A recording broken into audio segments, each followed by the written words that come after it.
Assalamualaikum warahmatullahi wabarakatuh.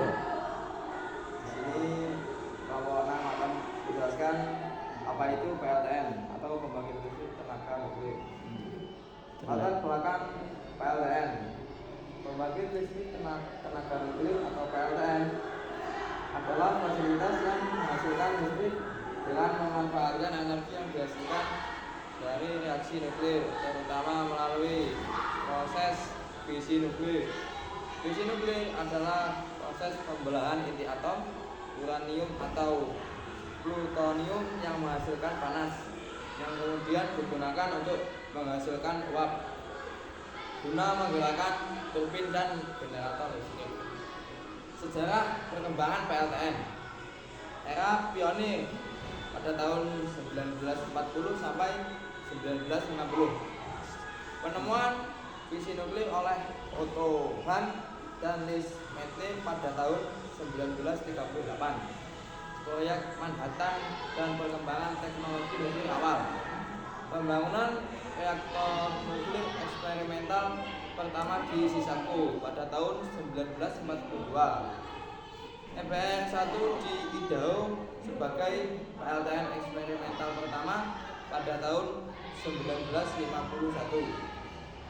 Dilanjutkan dengan era komersialisasi awal yaitu pada tahun 1950 sampai 1970, yakni pembangunan Calder Hall di Inggris pada tahun 1956.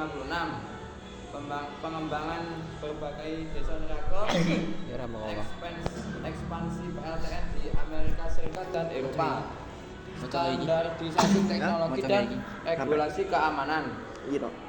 Kemudian di era pertumbuhan pada tahun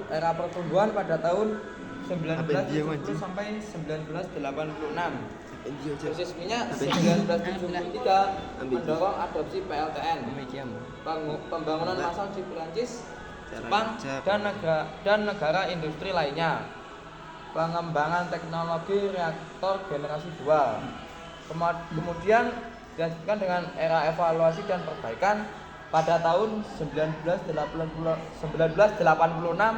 sampai 2000, yakni dampak kecelakaan Chernobyl terhadap industri nuklir, peningkat standar keselamatan global, serta pengembangan reaktor generasi 3. Kemudian dilanjutkan dengan era modern, yakni dari tahun 2000 sampai sekarang, yakni pengembangan reaktor generasi 3 ke atas, renaissance nuklir dan tantangan perubahan iklim, serta inovasi dalam reaktor modular kecil atau SMR.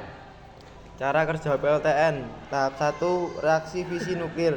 Di dalam reaktor nuklir, bahan bakar uranium 235 mengalami reaksi fisi, yaitu pembelahan inti atom. Reaksi ini melepaskan energi dalam bentuk panas dan juga menghasilkan neutron baru dan dapat memicu fisi lainnya, menciptakan reaksi berantai terkendali. Tahap 2, pemanasan air dan penguapan. Panas yang dihasilkan digunakan untuk memanaskan air dalam sistem tertutup yang kemudian berubah menjadi uap bertekanan tinggi. Sistem pendingin, misalnya air atau gas helium, mencegah reaktor dari overheating. Tahap ketiga, penggerak turbin dan pembangkit listrik. Uap bertekanan tinggi dialirkan ke turbin menyebabkan turbin bergetar. Turbin ini terhubung ke generator listrik yang mengubah energi kinetik menjadi energi listrik. Tahap 4, pendinginan dan daur ulang air. Setelah melewati turbin, uap didinginkan kembali menjadi air oleh kondensor dan dikembalikan ke reaktor untuk digunakan ulang. Air pendingin biasanya berasal dari laut, sungai, atau menara pendingin.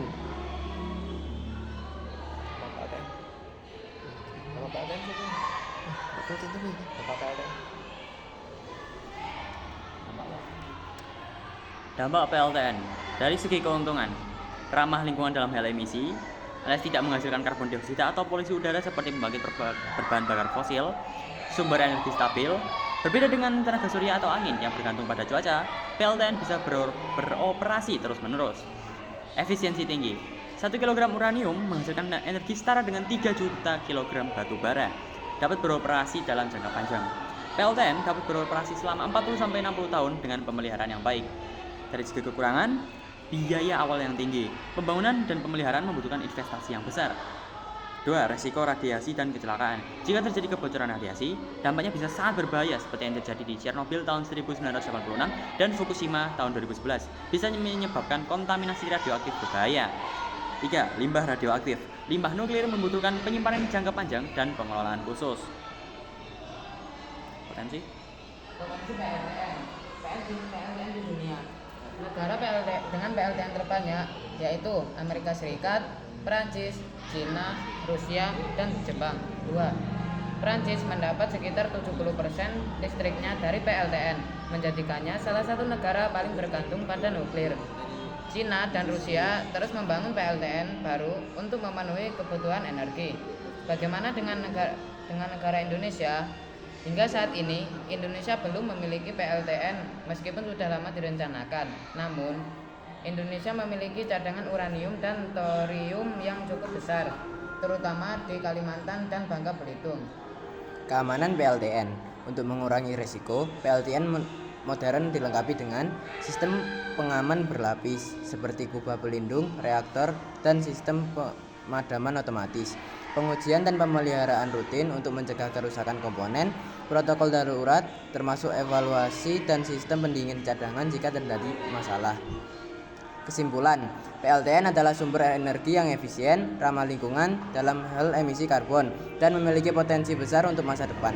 Namun, tantangan utama meliputi biaya tinggi, resiko kecelakaan, dan pengelolaan limbah radioaktif. Jika dikelola dengan baik menggunakan teknologi modern, PLTN bisa menjadi solusi energi berkelanjutan bagi banyak negara termasuk Indonesia. Sekian presentasi dari kami. Mohon maaf bila ada salah kata. Wassalamualaikum warahmatullahi wabarakatuh.